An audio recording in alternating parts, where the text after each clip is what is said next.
Palalakasin pa ng Philippine National Police ang pagbabantay laban sa mga peking donation drive na naglipana matapos manalasa ang bagyong Opong.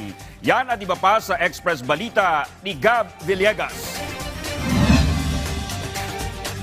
Tiniyak ng Indonesian Embassy na mas palalakasin ang diplomatic relations sa pagitan ng Indonesia at Pilipinas.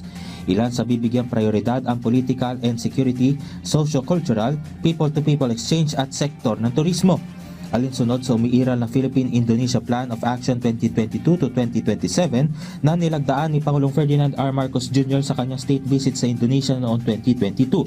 May scholarships din ang gobyerno ng Indonesia na pwedeng ma-avail ng mga Pilipino na nais mag-aral sa kanilang bansa.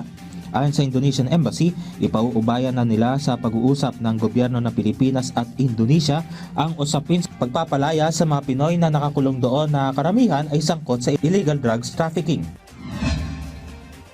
Paigtingin pa ng Philippine National Police Anti-Cybercrime Group o PNP-ACG ang pagbabantay laban sa mga peking donation drive. Kasunod ito ng relief efforts matapos ang pananalasa ng bagyong Opong. Ayon sa PNP, layon nitong tiyaking hindi magagamit sa pang-aabuso ang naturang mga pondo at makararating sa mga apektadong pamilya at komunidad.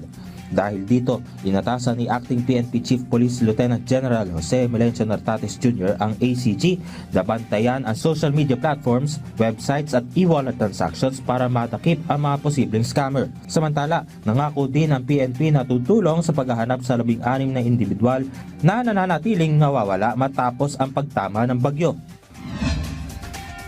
Iginiit ni Valenzuela 1st District Representative Kenneth Gatchalian na mas makabubuting ipagkaloob na lang sa ibang mga ahensya ang sobrang pondong hindi nagagamit ng iba. Ito ay kaugnay ng paglilipat ng halos 36 na bilyong pisong pondo mula sa Department of Public Works and Highways patungo sa social programs ng Department of Social Welfare and Development.